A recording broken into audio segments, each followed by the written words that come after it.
Hola chicos, hoy vamos a ver el iceberg de la Segunda Guerra Mundial con Alessandría. Hola, primera vez que me aparezco en un canal, así que nos vemos en YouTube.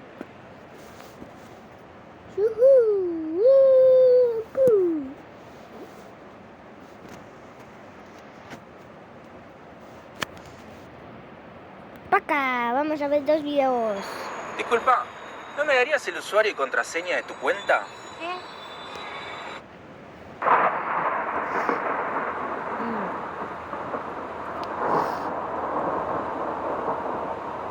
O lo que alcance de la grabación. Los conflictos alrededor del mundo siempre han existido. La mayoría de estos han sabido erradicarse de forma calmada y sin hacer escándalos, pero existen otros que no. Y lejos de mantener sus diferencias solo entre las personas a quienes les afecta, terminan haciendo un genocidio innecesario, dejando marcada a la humanidad para siempre. Y es por eso que hoy te presentamos el iceberg de la Segunda Guerra Mundial. Empecemos. La Segunda Guerra Mundial fue un movimiento político y económico generado principalmente por el descontento social de casi toda la nación alemana en aquel tiempo, con las que eran las principales potencias mundiales, Francia y Reino Unido. Todo por haberla sometido de forma sobrehumana poco después de la Primera Guerra Mundial mediante el Tratado de Versalles. Tratado que en pocas palabras hacía pagar a Alemania todos los daños provocados en la Primera Gran Guerra sin importar que ésta se quedara en la miseria. Cosa que sucedió a los pocos años, al cumplir con las enormes cuotas cobradas por las principales naciones europeas hacia Alemania, causando así el enojo de la gente por no saber qué es lo que estaba pasando. Pues para comprar una rebanada de pan hacía falta una carretilla llena de dinero, circunstancia que daría paso al ascenso del que sería su salvador durante un tiempo. Lamentablemente, dicho salvador perdería la cabeza, tal vez por soberbia o sed de venganza contra los que fueron sus verdugos al final de la Primera Guerra Mundial, desatando así la que sería la Segunda Gran Guerra Mundial. Según la historia oficial escrita en los libros de texto, hace parecer imposible el hecho de pensar que el líder del partido nazi se permitiese crear leyes proambientalistas y proanimalistas, pero ciertamente eso fue lo que pasó. Pues poco después de haber asumido el poder, este mismo pondría en marcha en 1933 una serie de regulaciones con respecto a esos temas, como por ejemplo la regulación del sacrificio animal, la cual dictaba que ningún animal se le fuese a sacrificar sin previa anestesia, o la ley anticaza, la cual prohibía la caza deportiva. Esto para conservar de mejor modo a las especies silvestres, entre otras tantas regulaciones que mejoraban el manejo de la flora y fauna de Alemania en aquellos años, y que estarían vigentes hasta 1972, dejándonos ver que las mismas estaban adelantadas a su época, y que no todo lo que tenga que ver con el nazismo está ligado con la muerte, como siempre nos han querido hacer saber. La Guerra de Broma hace alusión al periodo en el cual la Alemania nazi inicia la invasión a Polonia para después entrar en Francia. Tal periodo abarcaría un tiempo aproximado a los 10 meses en los cuales los ejércitos de Francia y Reino Unido le habían declarado la guerra a Alemania de forma obligada por los tratados que tenían con Polonia. Tratados que en pocas palabras decían que si se metían con Polonia, se metían con ellos, y viceversa. Afirmación que quedaría solo en el papel, pues mientras Alemania conquistaba Polonia, Francia y Reino Unido hacían como que le ayudaban, pero en realidad no hacían nada, bautizando ese momento como la Gran Guerra de Broma, por nada más mover las tropas de un lado a otro sin atacar. Aquí se aplicó lo que dice el meme, pues quedaron así. Como payasos. Por muchos años, la historia oficial dijo que el líder del partido nazi, Adolf Hitler, había muerto al final de la guerra en 1945 por medio de un suicidio, y que la prueba de ello la tenían los soviéticos con el supuesto cráneo del Führer. Al día de hoy, sabemos con certeza que dicho cráneo nunca perteneció a Hitler, pues luego de una prueba de ADN, se concluyó que él mismo pertenecía a una mujer, situación que arroja la siguiente pregunta. ¿A dónde diablos fue Hitler después de la Segunda Guerra Mundial? Hasta la fecha se sabe que el Führer anduvo rondando toda Sudamérica, pues hay rastros de él en Argentina, Colombia y Paraguay. Una prueba de ello sería esta foto, misma que salió a la luz el 24 de octubre de 2017, después de desclasificarse varios archivos secretos de la Agencia Central de Inteligencia de los Estados Unidos. La historia detrás de dicha foto cuenta que se trata del mismísimo Adolfo Hitler, 10 años después de la Segunda Guerra Mundial en Colombia, al cual le estaban pisando los pies, llegando hasta ahí el documento. Documento que dejaría más dudas que respuestas, pues no se sabe en qué terminó la investigación, aunque algunos dicen que nunca lo pudieron agarrar, y que él mismo moriría de viejo en 1974 en la República de Paraguay. Sí. El ataque a Pearl Harbor, como ya han de saber, fue un ataque sorpresa realizado por Japón a los Estados Unidos en Hawái, siendo esa la versión oficial de los hechos. Versión que, como en todo, tiene su contraparte, y esa sería la de suponer que los Estados Unidos ya sabía con anticipación que dichos ataques se iban a dar. El por qué supuestamente no se prepararon para ellos era porque querían recibir el mayor daño posible por parte de los japoneses. Y ahora quizá te estarás preguntando, ¿para qué querían eso? Bueno, la respuesta estaría en el simple hecho de poder entrar a la guerra de forma directa. Eso según la teoría. Pues en aquel tiempo el país de las barras y las estrellas tenía la política de no intervenir en asuntos extranjeros hasta que dichos asuntos los pusieran en peligro. Tal cual pasó en Harbor, evento que esperaban con ansias y que anteriormente lo habían buscado generar con Alemania sin éxito, siendo Japón el único país del eje que cayó en su juego, para así poder entrar a una guerra prácticamente ganada. Su nombre es Maurice Babaud, un hombre suizo de 22 años, el cual tendría la oportunidad de acabar con Hitler en 2 ocasiones en 1938. Su intención era esa, pero por una u otra cosa, Babaud no podía hacerlo. Entre ellas estaba la falta de valor, pues cuando llegaba el momento de jalar el gatillo, se arrepentía de ello. Eso se ve reflejado en el cómic llamado Entre las Sombras, cómic que muestra a detalle dicha historia, que para algunos historiadores suena un poco fantasiosa, ya que, aunque Hitler hubiera muerto, eso no significaría el fin de la guerra, pues la misma ya era inevitable. Todo por la ideología del partido nazi, que vaya que tenía bastantes militantes. Como ya estarás pensando, la nominación del Führer al Premio Nobel de la Paz suena ilógico, e inclusive ofensivo al día de hoy, y te doy la razón. Aquí el problema está en que en un pasado eso no era así.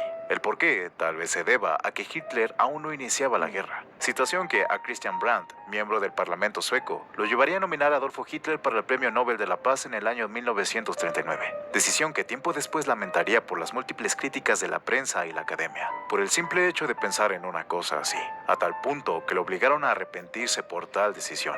Cosa que Christian hizo a su modo, al decir que todo se debió a una broma sátira hecha por él hacia los encargados de los premios Nobel. ¿Crees sinceramente que Brandt se haya tomado el tiempo de presentar una solicitud en forma para que le dieran el Premio Nobel de la Paz a Adolfo Hitler solo por broma?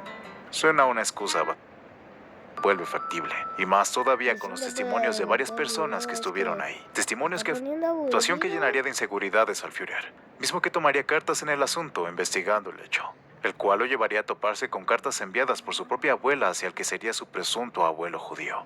Cartas en las cuales exigía una pensión alimenticia, quedando hasta ahí el asunto, pues dicha búsqueda sería cancelada por Hitler. Esto para no verse más expuesto ante semejante situación bochornosa de ser nieto de un judío. Lo malo aquí es que él no era el único en saber dicha historia, dado a que su medio sobrino, William Patrick, también la conocía e incluso trataría de chantajearlo con ella. De tal modo que a Adolfo Hitler no le quedaría de otra más que tratar de distorsionarla, argumentando que su abuela lo único que buscaba era sacarle dinero a tal persona judía con el pretexto de un hijo que nunca tuvo con él. Cerrando hasta ahí el tema. Tema que hasta el día de hoy no se ha comprobado al 100%, pero que queda como efectos imperceptibles a corto plazo. Para ellos era un buen plan.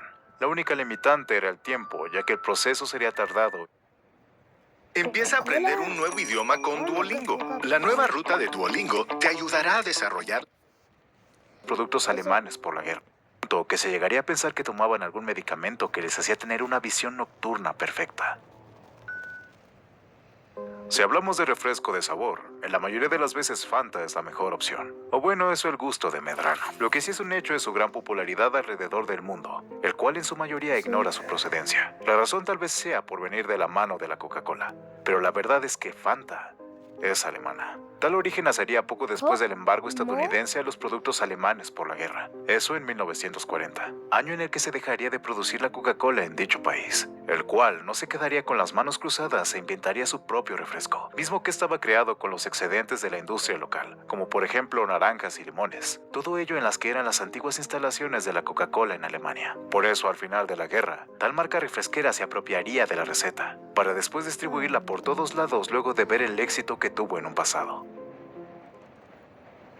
En el mundo hay un dicho que dice lo siguiente: En la guerra y en el amor, todo se vale. Tal dicho parecería habérselo tomado muy a pecho la antigua Unión Soviética, y no necesariamente en el amor, sino más bien en la guerra. El por qué digo eso es debido a su repertorio de perros bomba, que al fin y al cabo eran un arma más en su arsenal, del cual harían uso mayormente en los años 1941 y 1942 contra tanques alemanes. El funcionamiento de tales bombas era simple, pues solo hacía falta que el perro chocase con algo para hacerla explotar, cosa que por lo regular era con tanques.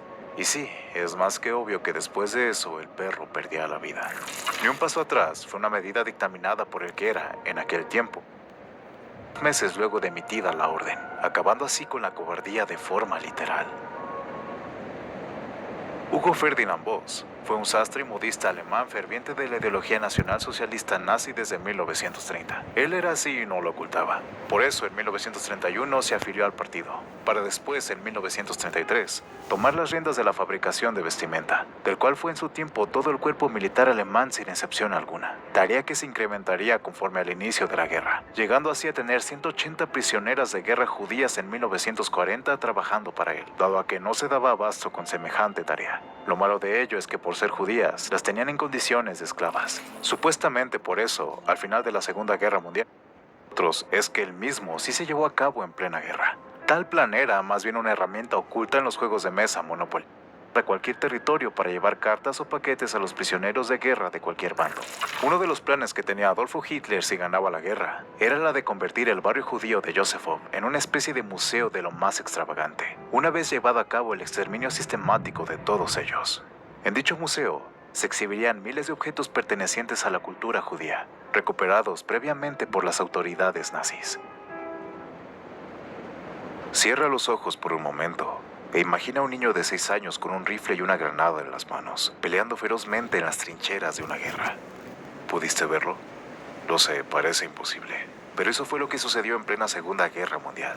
La víctima de ello fue un niño soviético llamado Sergei Aleshkin, quien, junto a sus otros 3 hermanos, se enlistaría en el ejército soviético en el año 1941, debido a...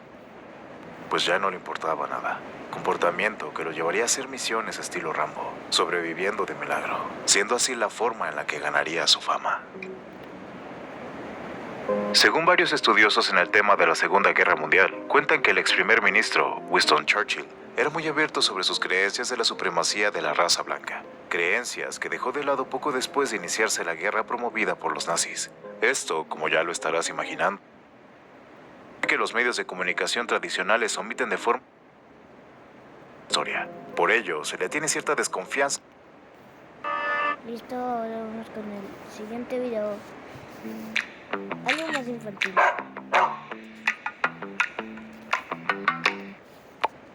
Ok, y ahora que acabamos la guerra y firmamos este tratado de paz súper abusivo en el que culpamos a Alemania por todo, ¿qué haremos? ¿Qué tal si tenemos otra guerra? Hoy en Infonimados te contamos sobre la Segunda Guerra Mundial. Después de la Primera Guerra Mundial, Austria-Hungría se dividió y surgieron países nuevos. Algunos ciudadanos rusos no estaban tan contentos siendo rusos. Así que se independizaron y Rusia se enojó, pero se unió con otros países y formaron la Unión Soviética. La Unión Soviética también tenía un nuevo librito, en el que te enseñaban una manera muy divertida de repartir las cosas. Y estaban tan obsesionados con él que se lo querían mostrar a todos.